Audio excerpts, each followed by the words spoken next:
All right, so someone had a question about starting their own business. What would be a good business to start here in Tacoma? They didn't really want to work for somebody or get hired someplace. They wanted to start a business, and what would be some good ideas for them in general? Um, I would say, in something that's going to be long lasting, I would say if you are, and I'm not going to say male, female, because that can kind of be, uh, that's not good. In terms of like, well, men should do this and women should do that. I don't think that that's right. But let me first say what I think are pretty good ideas that are lacking in Tacoma, especially when we're focused on. I'm going to focus on downtown and then the rest of the city. If you have the money, I would say a nightclub, and I say nightclub because I don't know how much money you're talking, but the city really does lack a lot of nightclubs. Downtown is basically there's none. You have bars, you have a lot of breweries, you have I shouldn't say downtown has none. That's not true. There's a country bar, there's a couple of gay bars, and I think that's it. But other than that, it really doesn't. There was one at one point in time, and the building's being remodeled into an apartment complex. So the ground floor space where the nightclub was is gone. So other than that, there's none. The lack of nightclubs is a major, major hole that could be filled in downtown. And really, truly, you have this weird dichotomy. A lot of young people, and I'm talking people 21 to 30, really don't have a lot of places to go that are entertaining other than the few clubs I mentioned. Bars are cool, but a lot of young people want to go to a club and dance. So that's going to be a problem. McMenamins does have a pretty large dance floor, if not the biggest in the city, but concerts are hit and miss. It's not something that's going to be consistent. Other than that, it's just going to be bars. So if you have that type of money, I would say nightclub. One of the other things that is a little bit less money is if you have some sort of a trade skill, like plumbing, electrician, those types of things are huge. If you are a plumber or electrician, you'd do very well here by far, and that's something that you could start your own business at. And there's so many different developers that are looking for people that they can bring in and subcontract and do the work.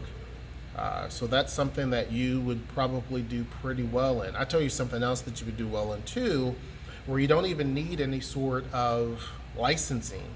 You may need some sort of business license and stuff like that, but any special licensing is installing fence. You'd be surprised that companies like Lowe's and Home Depot, they need people to install fencing.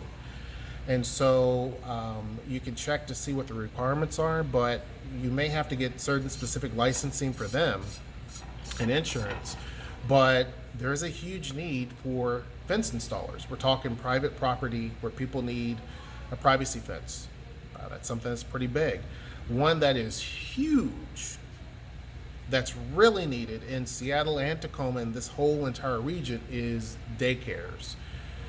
Having a daycare center is a lot of responsibility. There's a lot of red tape, but uh, daycare centers make a lot of money per child, a lot of money here.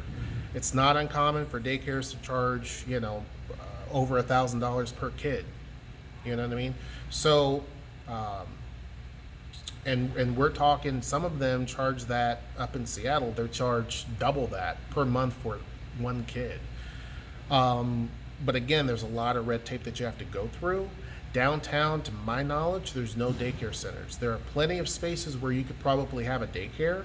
And I mentioned downtown because a lot of these workers down here have to drive their kids far out into the city in order to get childcare. And when we had to do that, it was pretty difficult because Noelle and I both worked downtown at that time, and the daycare centers that we had to go to were on the outer fringes of the city in Albuquerque. And then we discovered that the YMCA had a daycare in their basement in a downtown building, and we jumped on it. So it was super popular. And the fact that there's not one downtown here is amazing, because there's a lot of workers who like that convenience of, oh, I work downtown, or I have to connect downtown anyway, so I can just stop in and get my kid and just leave. It's a lot easier after a long day. When it comes to other aspects, yoga studios, I had mentioned this before. Yoga studios, you don't really see a lot of them. You do see them in some aspects, but I think part of the problem with some business owners is they go too big too fast, and they really and truly overdo it. Start off with a very small space, you know, and I'm not saying as big as a closet, but start off with a smaller space and expand as you need it. Yoga studios, if done right, could do very well. And that's one of the big missing components I see, especially downtown here, is yoga studios. Now, I would have mentioned restaurants and things like that, but I will say, I'm not going to mention restaurants now because you're starting to see that fill in a lot more. And that's a good thing. But one of the things that is missing are like deli style cafes where you can go in and get a cold sandwich, right? And I'm not talking like Starbucks where you can just get something. I'm talking like a true cafe where you can walk in, get a salad, get a sandwich. That is missing downtown drastically. Another thing that's missing, especially downtown, is things like kind of like a dollar store, grocery store type deal.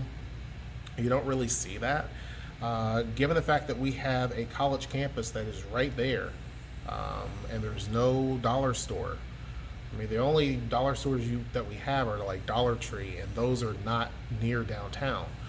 But college students need something that's pretty cheap, and a lot of times, you know, they don't have cars. So having something like a dollar store would do exceptionally well here, especially as the population down here grows. That's something that needs to be filled. Something else, and this is something I looked into, is street vendors. We don't have a lot of street vendors now. You would have to go through the Department of Health, and there's a lot of red tape. But you really and truly don't see a lot of hot dog stands. You'll see them up in Seattle, but you don't see them down here. The regulations are very similar down here as opposed to Seattle, but you don't really see them down here downtown. So that's something that would do very well, especially as our night scene starts to grow. Having something that's open after the bars and things like that closes is something that's pretty valuable. Other than that, that's pretty much kind of the kind of it. I think that those who have a skill, like plumbing, electrician, that type of thing, that is pretty much where it's at in daycares. If you're looking for something that's going to provide the biggest bang for your buck, and that doesn't cost a whole lot of money to really get into, is going to be daycare, which can be kind of pricey depending upon if you need the location. But daycare is going to have a high return, and you're going to always be full with kids. Plumbers and electricians are going to be big. And also I want to add into there, if you know how to remodel homes, if you're a carpenter, I would say probably you would do very well here, because there is a need for people to build homes. And there's a need for people to remodel homes. A lot of folks get these older homes because the price of homes are so expensive, but they need someone that's going to be able to remodel that home. So if that's something that you're able to do, or that you have experience in, and you want to start your own business and you don't have a whole lot of money, that's probably something that you could work towards getting started here. Anyhow, hope that answered the question. I try to put a mix there of high-end, expensive, such as a grocery store or a nightclub, and some of the things that are kind of low-end and cheap, such as if you are a plumber or electrician, you don't have to spend as much. Anyhow, I'm going to get off here. Hope you guys enjoyed this video. Make sure you like, share, and subscribe. And until next time, I will see you. Take care.